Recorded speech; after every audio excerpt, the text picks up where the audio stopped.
എല്ലാവർക്കും നമസ്കാരം. നമ്മുടെ ലങ് ക്യാൻസർ സീരീസിൻ്റെ ഒരു ആ, ആ, നമ്മളൊരു ഇനീഷ്യൽ എന്തുകൊണ്ട് ക്യാൻസർ ഉണ്ടാവുന്നു, എന്തൊക്കെയാണ് അതിൻ്റെ റിസ്ക് ഫാക്ടേഴ്സ്, നേരത്തെ കണ്ടുപിടിക്കാൻ പറ്റുന്നത് എങ്ങനെ, കണ്ടുപിടിച്ചു കഴിഞ്ഞാൽ എന്തൊക്കെ ടെസ്റ്റിലൂടെ കടന്നു പോകണം എന്നുള്ളതൊക്കെ പറഞ്ഞതിന് ശേഷം നമുക്കൊരു ചികിത്സ എന്ന് പറഞ്ഞ ഘട്ടത്തിലേക്ക് എത്താം. ലങ് ക്യാൻസർ ചികിത്സ നമുക്ക് രണ്ടായിട്ട് തിരിക്കാം. ഗുണപ്പെടുത്താൻ സാധിക്കുന്ന ലങ് ക്യാൻസറും ഗുണപ്പെടുത്താതെ കൺട്രോൾ ചെയ്ത് കൊണ്ടുപോകാൻ പറ്റുന്ന ലങ് ക്യാൻസറും. അപ്പോൾ അതിൽ 4 സ്റ്റേജുകളുണ്ട് ലങ് ക്യാൻസറിന്.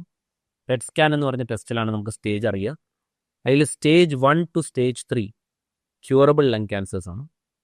സ്റ്റേജ് 4 വന്നു കഴിഞ്ഞാൽ അത് സാധാരണ ക്യൂറബിൾ അല്ലെങ്കിലും വെൽ കൺട്രോളബിൾ ലങ് ക്യാൻസർ ആണ്.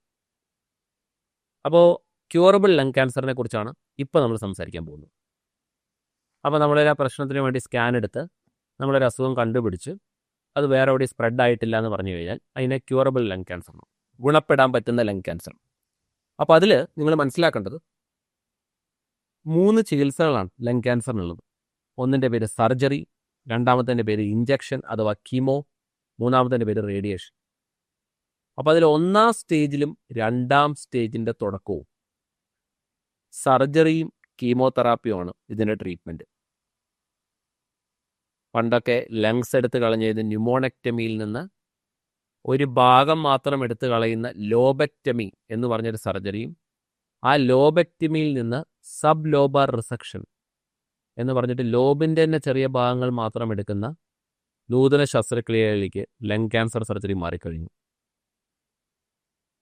ഓപ്പറേഷൻ ചെയ്ത് തുറന്ന് റിമൂവ് ചെയ്യുന്നതിന് പകരം വാറ്റ്സ്, റോബോട്ടിൻ്റെ സഹായത്തോടു കൂടി ലങ് ക്യാൻസറിലെ കുറേ മുഴകളും നീക്കം ചെയ്യാൻ പറ്റുന്നുണ്ട് എന്നുള്ളതാണ് ഇക്കാലത്ത് കാണുന്നത്. ഒരു കാലത്ത് ഒരു 90s 2000-ലൊക്കെ സർജറിയെ ലങ് ക്യാൻസറിന് ഔട്ടായിരുന്നു. സർജറി ചെയ്യാൻ പറ്റുന്നൊരു സ്റ്റേജിലല്ല കണ്ടുപിടിച്ചിരുന്ന കുറേ പേര്. പക്ഷേ ഇപ്പോഴത്തെ കാലത്ത് വീണ്ടും സർജറിയുടെ ഒരു തിരിച്ചുവരവാണ്. ഈ റോബോട്ടും ഈ വാറ്റ്സൊക്കെ വന്നതിന് ശേഷം ഈ മിനിമലി ഇൻവേസീവ് സർജറീസ് ലങ് ക്യാൻസറിൽ കൂടിക്കൊണ്ടിരിക്കുകയാണ്. അപ്പോൾ തുടക്കത്തിലുള്ള സ്റ്റേജിൽ 1ഉം 2ഉം പ്രത്യേകിച്ച് സർജറി ചെയ്യാൻ പറ്റുന്നതാണ്. മനസ്സിലാക്കേണ്ടത് സർജറി എന്ന ചികിത്സയിൽ മാത്രം ചികിത്സ നിൽക്കുന്നില്ല. ഭൂരിഭാഗം പേർക്കും ഇതിൻ്റെ ഒപ്പം ഇഞ്ചക്ഷൻ വേണ്ടി വരാറുണ്ട്. ഇഞ്ചക്ഷൻ 2 തരത്തിലാണ്. ഒന്നിൻ്റെ പേര് കീമോതെറാപ്പി, രണ്ടാമത്തത് ഇപ്പോൾ 2026 ഏറ്റവും വലിയ വ്യത്യാസം വരുത്തിക്കൊണ്ടിരിക്കുന്ന ഇമ്മ്യൂണോതെറാപ്പി എന്ന് പറഞ്ഞൊരു ചികിത്സയാണ്. അപ്പോൾ ഇമ്മ്യൂണോതെറാപ്പിയും കീമോതെറാപ്പിയും കൂടിയിട്ടാണ് ശ്വാസകോശ അർബുദത്തിൻ്റെ സർജറിക്ക് ഒന്നില്ലെങ്കിൽ മുമ്പെയോ അല്ലെങ്കിൽ ശേഷമോ ചെയ്യാറ്. ഭൂരിഭാഗം പേർക്ക് മുമ്പേ തന്നെ അത് കൊടുത്തതിന് ശേഷമാണ് സർജറി ചെയ്യുക. കുറച്ച് പേർക്ക് സർജറി കഴിഞ്ഞതിന് ശേഷമാണ് ഈ ട്രീറ്റ്മെൻറ്റ് കൊടുക്കുക. 3ാം സ്റ്റേജ് ആണെങ്കിൽ നമ്മൾ പൊതുവെ സർജറി ബുദ്ധിമുട്ടായിരിക്കും. അപ്പോൾ നമ്മൾ റേഡിയേഷനും കീമോ ആണ് കൊടുക്കുക. റേഡിയേഷൻ എന്ന് പറഞ്ഞു കഴിഞ്ഞാൽ ഒരു മെഷീനിൽ കിടത്തി, നമ്മൾ വിചാരിക്കും ഒരു കരിച്ച് കളയൽ, അങ്ങനെയല്ല. ഒരു റേഡിയേഷൻ ഒരു മെഷീനിൽ കിടത്തി ഒരു ഗാമ റേസ് എന്ന് പറഞ്ഞ റേ വെച്ചിട്ട് രശ്മികൾ വെച്ച് നമ്മുടെ ക്യാൻസറിനെ ചികിത്സിക്കുന്ന ഒരു ട്രീറ്റ്മെൻറ്റാണ്. ഇതൊരു ഓൾഡ് ട്രീറ്റ്മെൻറ്റ്, പഴയ ട്രീറ്റ്മെൻറ്റാണ്, വേൾഡ് വൈഡ് അപ്രൂവ്ഡ് ട്രീറ്റ്മെൻറ്റാണ്. പണ്ടത്തെ റേഡിയേഷൻ മെഷീനിൽ നിന്ന് ഇപ്പോൾ പ്രിസിഷൻ റേഡിയേഷൻ മെഷീനിലേക്ക് നമ്മൾ എത്തിക്കഴിഞ്ഞു. ലീനിയർ ആക്സലറേറ്ററിന്ന് IMRTയിൽ നിന്ന് image guided radiotherapy, IGRT, cyber knife എന്നൊക്കെ പറഞ്ഞ പുതിയ മെഷീനുകളിൽ എത്തിയിട്ട് നമുക്കൊരു പോയിന്റ് നോക്കി ബാക്കിയുള്ള ഭാഗങ്ങളുടെ ശ്വാസകോശത്തിൽ തട്ടാതെ പ്രിസിഷനായിട്ടുള്ള റേഡിയേഷൻ തെറാപ്പി നമുക്കിപ്പോൾ കൊടുക്കാൻ സാധിക്കാറുണ്ട്. പക്ഷേ ഈ റേഡിയേഷൻ തെറാപ്പിയുടെ എഫക്റ്റ് കൂട്ടാൻ വേണ്ടി നമ്മൾ കീമോതെറാപ്പി ഇതിൻ്റെ അവിഭാജ്യ ഘടകമാണ്. ഈ റേഡിയേഷനും കീമോതെറാപ്പിയും കഴിഞ്ഞാൽ ഇങ്ങനത്തെ രോഗികൾക്ക് 1 കൊല്ലത്തോളം ഇമ്മ്യൂണോതെറാപ്പി എന്ന് പറഞ്ഞ ടാബ്ലറ്റ് വേണ്ടി വരാറുണ്ട്.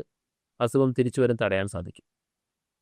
അപ്പോൾ ഈ 3 സ്റ്റേജുകളിൽ നിങ്ങൾ മനസ്സിലാക്കേണ്ടത് എന്താ വെച്ച് കഴിഞ്ഞ് കഴിഞ്ഞാൽ ഒരു ഗുണവാര നിലവ് കഴിഞ്ഞൊരു 10 കൊല്ലത്തിൽ വളരെയധികം കൂടിക്കഴിഞ്ഞു. 1ാം സ്റ്റേജിനും 2ാം സ്റ്റേജിനും പണ്ടൊരു 50% കുറവായിരുന്നു ഗുണപ്പെട്ടിരുന്നത്. 10ൽ 4 പേരെ ഗുണപ്പെട്ടിരുന്നെങ്കിൽ ഇന്നൊരു 10ൽ 7 പേരും 8 പേരും ഗുണപ്പെടുന്നുണ്ട്. അവർ 70 to 80% നമുക്ക് ഏർലി സ്റ്റേജസിലെത്തി. 3ാം സ്റ്റേജിൽ പോലും 50% കൂടുതൽ ഗുണപ്പെടുന്നുണ്ട് എന്നുള്ളതാണ് ഇപ്പോൾ കണ്ടുപിടിക്കുന്നത്. അപ്പോൾ ഭയപ്പെടേണ്ട ആവശ്യമില്ല. ഈ ചികിത്സകളൊക്കെ താങ്ങാൻ സാധിക്കുന്നതാണ്. ഇതിൻ്റെ പുറമെ ചില രോഗികൾക്ക് ടാർഗറ്റഡ് തെറാപ്പി എന്ന് പറഞ്ഞ ടാബ്ലറ്റുകളും ഈ ട്രീറ്റ്മെൻറ്റ് കഴിഞ്ഞാൽ വേണ്ടി വരാറുണ്ട്. പക്ഷേ ഈ എല്ലാ ചികിത്സകളും കറക്റ്റായി കിട്ടിയില്ല. ഇപ്പോൾ ഒരു സർജറി മാത്രം ചികിത്സിച്ച് ഞാൻ അവസാനിപ്പിക്കാൻ പറ്റൂ, അങ്ങനെ പറ്റില്ല. നമ്മൾ എല്ലാ ട്രീറ്റ്മെൻറ്റിൻ്റെയും കറക്റ്റ് ആയിട്ടുള്ളത് കിട്ടിയാൽ മാത്രമേ ഒരു ക്യാൻസർ നമുക്ക് ക്യൂർ ചെയ്യാൻ സാധിക്കുകയുള്ളൂ. നമ്മൾ ആ ഭാഗത്ത് നിന്ന് മാത്രം നീക്കം ചെയ്താൽ പോലെ രക്തത്തിൽ ഓടിക്കളിക്കുന്ന കോശങ്ങളെയും നമ്മൾ കൊല്ലാൻ സാധിക്കാൻ, അതിനാണ് നമ്മൾ ബാക്കിയുള്ള ട്രീറ്റ്മെൻറ്റുകൾ കൊടുക്കുന്നത്. പക്ഷേ ഇതിൻ്റെ വ്യത്യാസം വന്നിട്ടുണ്ട്, ട്രീറ്റ്മെൻറ്റ് വ്യത്യാസം വന്നതുകൊണ്ട് വളരെയധികം ലങ് ക്യാൻസർ ഒരു ക്യൂറേറ്റീവ് ക്യാൻസറായിട്ട് മാറിക്കഴിഞ്ഞുകൊണ്ടിരിക്കുക. Thank U.